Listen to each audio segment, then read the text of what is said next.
Prince Harry had prepared himself for rejection, silence, and even another public humiliation. But he was not prepared for the final sentence delivered in his father's unmistakable voice. Behind closed palace doors, King Charles confirmed that Harry would no longer receive control of the royal family trust inheritance once intended to secure his future. It was not a delay, it was not a warning, it was a permanent decision. And Harry's reaction revealed that the wound went far deeper than money. Before we go deeper into what this really means for the royal family, make sure to subscribe so you don't miss a single update. Harry stared at the phone, as though the words might change. They did not. The call followed weeks of unanswered requests. Charles had agreed to speak only after the trust file reached his desk. A royal family trust is a protected pool of assets managed for relatives under legal controls, and this one had long been tied to Harry's future security. For Harry, the money carried memories no account balance could explain. It represented childhood promises, his late mother's protection, and proof that leaving royal duty had not erased his place in the family. Meghan watched as that belief collapsed. His face hardened. Then the color drained from it. Charles delivered the decision without decoration. Harry would not receive direct control of the principal funds. Permanent trusteeship meant independent managers would retain legal authority, preventing him from accessing, redirecting, borrowing against, or managing the core inheritance. The king knew extra words could sound like hesitation. He offered none. Harry pushed his chair back so sharply that it struck the floor. Meghan stepped forward, but he raised one hand. The monarch then revealed the condition that cut deepest. Archie and Lilibet could eventually benefit, yet independent guardians would oversee their shares and answer to the trustees rather than their parents. That was the verdict.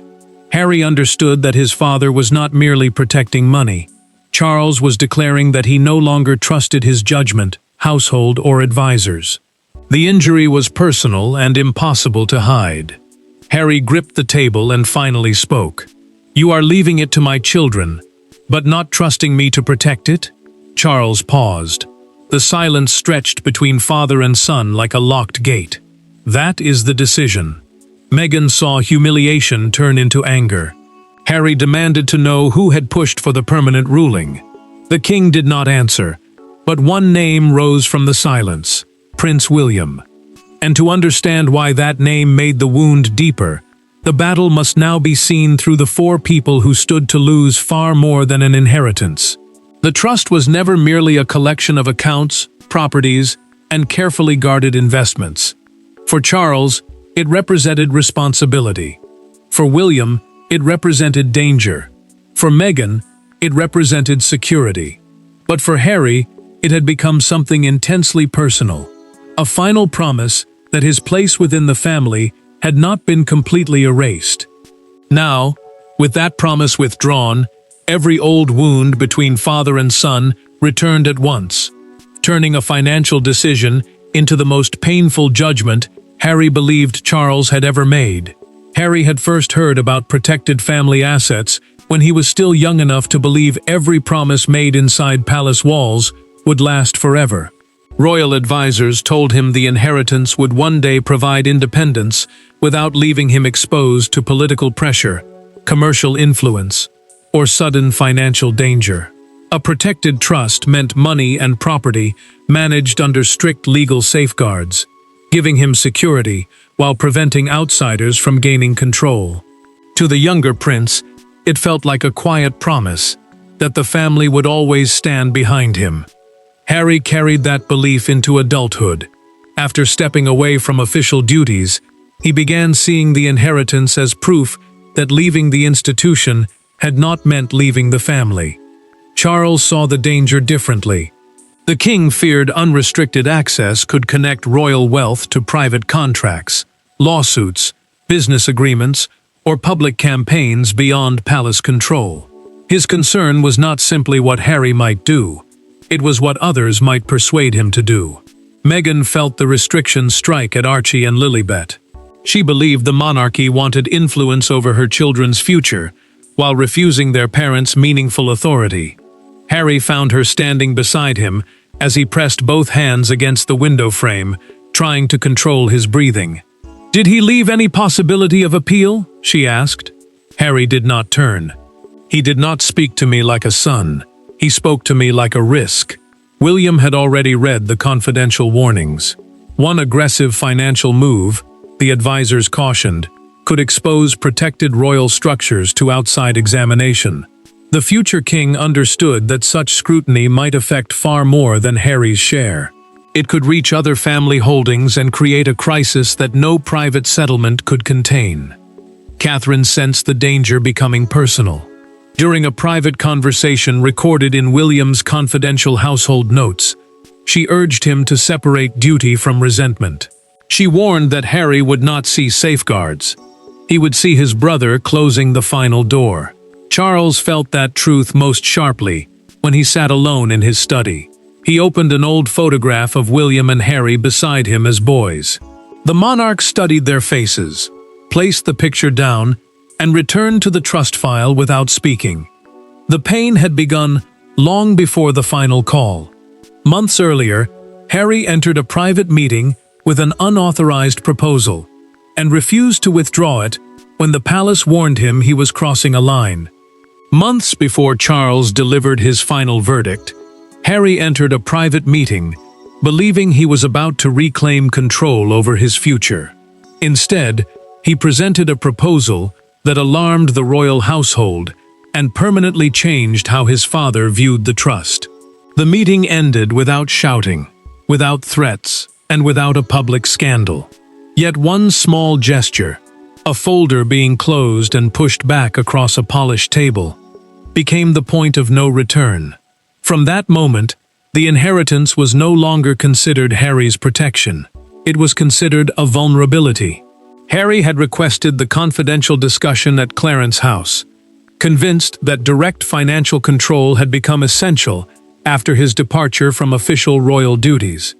Clarence House is a royal residence used by senior members of the family for private work and meetings. 2 trustees entered, expecting questions about access. Instead, the prince placed a complete restructuring plan before them. Harry wanted a major portion of the trust moved into an international investment vehicle linked to his household. Such a vehicle is a privately managed structure that can hold and invest money across different countries. He argued that it would free him from palace control and allow him to plan independently for Meghan, Archie, and Lilibet. The trustees saw something far more dangerous. The senior official turned to one page and warned that the arrangement could expose protected royal assets to commercial partners, outside advisors, and foreign courts. Harry heard procedure being used as punishment. He believed the palace wanted to keep him dependent, even after demanding that he build a life beyond royal service. Tension hardened when the trustee asked him to withdraw the proposal. Harry refused. The official closed the folder and pushed it back across the table. "This cannot be approved," he said. Harry left the file untouched. "Then my father will have to reject me himself." Charles received a documented account of the meeting hours later. The king read that final sentence twice. He heard pain in it, but he also heard a challenge. His son was no longer asking for consideration. He was forcing the monarch toward a decision. William found the most troubling detail buried inside the proposal. One clause allowed future borrowing against expected trust income, meaning projected payments could be used as security for debt. The prince read the wording twice, closed the folder, and told the trustees, "This cannot reach the next generation in this form." Charles then discovered something even more unsettling. Meghan had not signed the plan and may not have known every condition inside it. The monarch began asking who had helped Harry create such an aggressive structure. Harry learned of William's intervention through a recorded call with his legal advisor. His anger became immediate. He no longer saw trustees protecting an inheritance. He saw his brother placing a weapon in their father's hands. Charles would eventually deliver the rejection himself. But first, Harry demanded a private confrontation with William. and neither brother entered that room prepared to retreat. There were no aides, no lawyers, and no palace secretaries inside the room when William and Harry finally faced one another. Two brothers who had once walked behind the same coffin now stood divided by suspicion, pride, and an inheritance neither could discuss without reopening the past. Harry arrived demanding an explanation. William arrived determined to protect the crown. What followed was not a debate over money. It was a confrontation over loyalty. And the moment both men realized their relationship might never return to what it had been. Harry had requested the meeting before Charles signed the final trust directive. William agreed because he still hoped to prevent his brother from confronting the king in anger. A trust directive is a formal instruction controlling how protected assets must be managed, and once signed, this order would leave almost no room for appeal. They met in a small sitting room at Windsor, with every member of staff ordered to remain outside. Harry did not waste time. He accused William of using his position as heir to interfere with assets intended for his younger brother. The future king, he said, had turned years of resentment into permanent policy. William held his temper and answered that family love did not mean unquestioned financial access. Protecting the inheritance was not revenge. It was responsibility. Harry rose from his chair. His voice sharpened. "Look me in the eye, and admit you recommended this." William met his stare. "Yes, I advised him not to release it." The admission struck harder than denial would have. Harry pointed toward the closed door. "Out there, you are the heir. In here, you are my brother." William slowly removed his hand from the trust file. "That is exactly why I am telling you the truth." The prince then revealed what Charles had never told Harry directly. The king had first considered giving his son limited control. That possibility ended when advisors found the borrowing clause, and Harry refused to identify everyone involved in creating the proposal. William explained that using expected trust income as security could place protected family wealth within reach of creditors and commercial partners. Harry insisted the unnamed advisor was bound by confidentiality. He refused to give a name. William heard that refusal and understood the danger had not disappeared. His brother still trusted an outsider more than the family asking him to explain the plan. Harry's anger turned cruel. He said Diana would have been ashamed of what William had become. The elder brother's voice broke for one brief second, but he recovered. "Do not use our mother to silence me." Harry left without another word. The door closed, and William remained alone with the file between his hands. Minutes later, the future king called Charles and gave him a documented account of the confrontation. Reconciliation had failed. The final trust order was ready. Yet William could only recommend the decision. The final power now rested with a father, forced to choose between protecting his son and protecting the crown. Charles had spent decades preparing to make decisions that would shape the monarchy, but few had demanded that he divide himself so completely between king and father. The trust order placed before him did not remove Harry's name, disinherit his children, or erase the family connection. It did something more intimate. It declared that affection could remain while confidence did not. As the pen waited beside the final page, Charles understood that one signature could protect the crown and permanently confirm his youngest son's darkest fear. Charles studied the order while legal advisors waited in silence. The trust carried protections designed to stop impulsive transfers, outside seizure, and any use that could pull royal wealth into scandal. A principal inheritance means the core assets held inside the trust, separate from any smaller income payments released over time. Once that principal left protected control, creditors, commercial partners, or foreign courts could attempt to reach it. Camilla watched the strain settle across his face. She urged him to delay, warning that Harry would not hear legal caution in the ruling. He would hear rejection. The queen consort believed another pause might preserve some hope between father and son, but the king had already delayed for too long. Every unanswered appeal has taught him that pressure may change the answer, Charles said. Another delay would be another promise I cannot keep. The monarch then chose a structure that preserved limited income support under strict conditions, while permanently denying Harry authority over the main inheritance. Archie and Lilibet would remain protected, but their future shares would be controlled independently.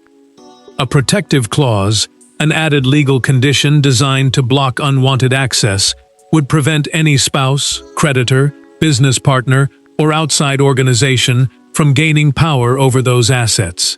Camilla understood the meaning immediately. Harry would still receive support. His children would still inherit. Yet the youngest son would no longer be trusted to control the wealth connecting them to the royal family. Charles asked everyone to leave. The door closed, and the room became painfully quiet. He held the pen above the final page, but his hand did not move. For one brief moment he whispered Harry's childhood nickname, as though speaking to the boy he remembered rather than the man he now feared he could not trust. Then he signed. The king instructed that Harry must hear the ruling personally. No lawyer would deliver it. No public statement would hide the human cost. He placed the signed directive inside a red dispatch box, a secure case used to carry the monarch's confidential papers. Camilla remained beside him. "Are you certain?" Charles kept one hand on the lid. "I am certain of the decision. I am not certain of what it will cost us." That cost became clear within hours, as Harry moved from disbelief to fury, and discovered that the order had already begun reshaping his children's future. The announcement did not end when the call disconnected. It followed Harry through every room, every unanswered question, and every glance exchanged with Meghan. Within minutes, advisors began examining what the restrictions meant. Within an hour, future plans were being reconsidered. But beneath the legal consequences was a far more painful reality. Harry had just learned that his father was willing to protect his children from decisions Harry himself might make. That judgment struck at his identity as a son, a husband, and most devastatingly, as a father. Harry listened as his legal advisors explained the full limits through a recorded conference call. He could not transfer the trust, pledge it as security, remove the trustees, or demand earlier payments. Age-based protections meant Archie and Lilibet would receive future benefits only at set stages of life, and with independent approval. The arrangement kept the inheritance safe, but it also placed the children's financial future beyond their parents' direct control. Harry heard only one message. Charles had placed royal officials between him and his own family. The king, he said, had decided that a father could not be trusted to protect his children. Meghan tried to remain composed, yet her anger rose when she understood that Archie and Lilibet might one day speak directly with trustees chosen under palace authority. "This is not protection," Harry said. "It is control," wearing a polite face. The pressure broke him. He swept a stack of financial projections from the table, sending months of planning across the floor. Silence followed. Then he dropped to his knees and began gathering every page, his hands unsteady. Meghan watched him collect the plans he had believed would secure their future, now reduced to scattered calculations. The legal advisor then delivered the warning Harry had not expected. Any public challenge could expose the original restructuring proposal, including the clause allowing borrowing against future trust income. A borrowing clause permits expected payments to support debt, and its release would show why the palace believed outside creditors could reach protected wealth. Harry realized that fighting publicly might reveal the very detail William had used against him. Meghan heard one more condition before ending the call. Charles had preserved a private allowance for the children's education and health costs. The king had not abandoned them. He had created controlled support while removing Harry's authority. She turned off the speakerphone. "Do you think he is punishing me?" Harry asked. Meghan held his gaze. "I think he believes he is protecting them from us." Harry could not answer. He walked away and sat alone with a photograph of Diana. For the first time, fury gave way to grief. He no longer looked like a man preparing for battle. He looked like a son who had finally understood the judgment behind his father's decision. Later that night, Meghan entered without advisors. She was ready to ask the question Harry had avoided for years. Was his war with the palace now harming the children he claimed to protect? For years, Harry had met every palace decision with resistance. He challenged statements, disputed boundaries, rejected conditions, and treated silence as another battle to win. But on the night his trust inheritance was placed permanently beyond his control, something changed. There were no officials left to confront, and no advisors waiting to prepare a response. There was only Meghan, the sleeping children upstairs, and one brutal question. Had Harry been fighting to protect his family, or fighting to prove that the royal family could no longer control him? Harry dismissed the legal team and switched off every device except one phone. Meghan sat across from him without advisors, palace officials or public relations specialists shaping the conversation. The trust had already been tied to future projects, long-term commitments, and plans built around access Charles had never legally promised. That made the loss practical. The judgment behind it made the loss personal. Harry admitted that accepting the ruling felt like surrendering to William. It meant accepting that his brother had been right to intervene, and that the monarchy now saw him as reckless. The prince could bear anger from the palace. What he could not bear was the idea that his own family believed he had become a danger to his children's future. Meghan refused to let wounded pride control the room. She reminded him that Archie and Lilibet would one day understand how this moment had been handled. If he turned the dispute into another public war, both children could inherit bitterness alongside the protected money. "Do you want to win against them?" she asked. "Or do you want our children to be secure?" Harry looked away. Then the truth finally came out.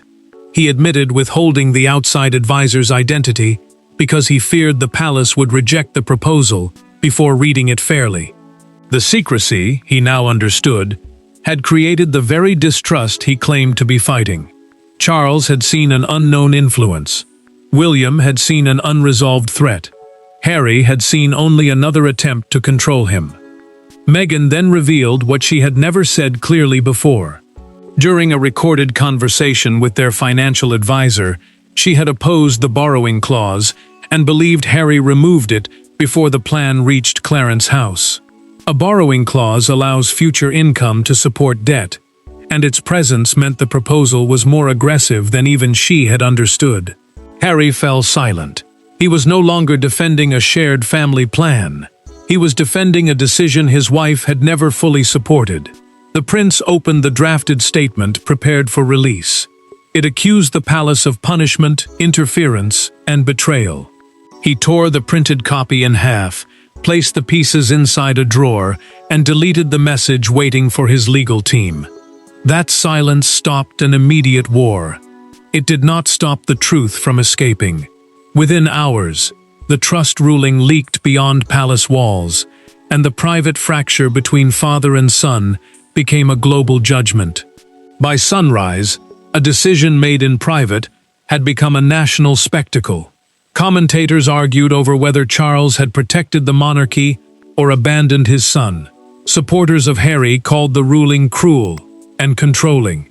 Defenders of the king called it a necessary safeguard. Yet one newspaper front page captured the public mood more powerfully than any debate. A childhood photograph of Charles holding Harry's hand beneath the words, "A father's final no." The image transformed a complex trust arrangement into a story of love, judgment, and irreversible separation. Charles faced the storm through a carefully worded palace response. Officials confirmed only that private family trusts were managed under established legal safeguards and refused to discuss Harry's personal finances. Legal safeguards are rules designed to protect assets from misuse, seizure, or outside control. The statement explained almost nothing, and that silence allowed emotion to replace detail. Harry's representatives issued no denial and no counterattack. The absence stunned broadcasters who had expected another open clash with the monarchy. His supporters argued that the king had publicly branded his youngest son untrustworthy. Others insisted the monarch had preserved income, protected Archie and Lilibet, and stopped royal wealth from becoming tied to commercial risk. Outside Buckingham Palace, a crowd gathered beside the gates as reporters spoke live. One woman raised a sign reading, "Protect the children, heal the sons." Another shook her head and told a broadcaster that Charles had no other choice. The disagreement was no longer hidden inside royal rooms. It had become a public argument over whether love required trust. A reporter lifted the morning paper and read the headline aloud. Cameras turned toward the crowd as the childhood image filled television screens across Britain. Miles away, Harry saw the same front page on a tablet. He locked the screen without speaking and walked upstairs to check on his children. The evening broadcast sharpened the wound. Its presenter described the crisis as, "The day royal inheritance became a vote of confidence," and Harry lost that vote.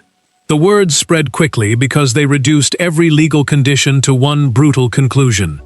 The money remained protected. Confidence did not. Palace aides noticed something unexpected. Harry had not attacked William, challenged Charles, or released the statement prepared by his advisors. His silence suggested that Meghan's private question had changed him. For once, the prince was allowing the palace to speak without answering in anger. Charles watched the coverage alone. When the photograph of himself holding young Harry's hand appeared, the king turned off the television. He asked an aide whether his son had responded. The official said no. The monarch nodded quietly, though the relief brought no comfort. The world had judged the ruling as victory or cruelty. Now father and son had to face the final truth. Charles had protected the trust. Harry had lost control, and neither man could preserve their relationship unchanged. In the end, Prince Harry was not destroyed because a fortune vanished. The money remained. His children's future remained protected. Even limited support remained available. What shattered him was the message contained within the restrictions. Charles still loved his son, but no longer trusted him with unchecked control. That distinction became the true inheritance of the crisis. It separated affection from confidence, family from authority, and memory from entitlement. The king protected the trust, but in doing so, he confirmed that the old relationship between father and son was gone. Harry accepted the final trust directive without another appeal. A trust directive is a binding instruction that controls how protected assets are managed and who may access them. Under the order, the prince would receive no direct control over the principal wealth and could not transfer, pledge, borrow against, or redirect it. Archie and Lilibet would retain protected future interests, keeping their inheritance beyond decisions made during their childhood. Harry finally understood that his deepest loss was not financial. It was the knowledge that his father believed safeguards were necessary against his judgment. Charles understood the cost from the other side. The monarch had secured the next generation, but he had also accepted that the closeness he once hoped to rebuild with his younger son might never return. William found no victory in the outcome. His recommendation had protected the monarchy from commercial danger, yet it had also confirmed Harry's belief that his brother would always choose the crown when family and duty collided. The future king knew the decision was necessary. He also knew necessity did not make it painless. Harry then sent Charles a brief private message through their secured family channel. He did not apologize, and he did not ask for reconsideration. He wrote only that he would not contest the arrangement, and that Archie and Lilibet's interests must now come first. Charles read the message twice. He placed the phone beside the signed order and said quietly, "Then at least we agree on that." Harry closed his copy of the trust file and stored it away. He entered the room where Archie and Lilibet slept, and finally accepted that the inheritance was no longer his battle to win. At the same hour, the king locked the signed directive inside the royal dispatch box, a secure case used for confidential state and family papers. Neither man felt victorious. The ruling was not complete rejection, and it was not reconciliation. It was controlled protection. Harry remained part of the family by blood, but royal wealth would never again follow him without royal oversight. The crown emerged safer, stronger, and emotionally colder. There was no next battle, and no hidden appeal. Charles's decision stood. Harry accepted the boundary.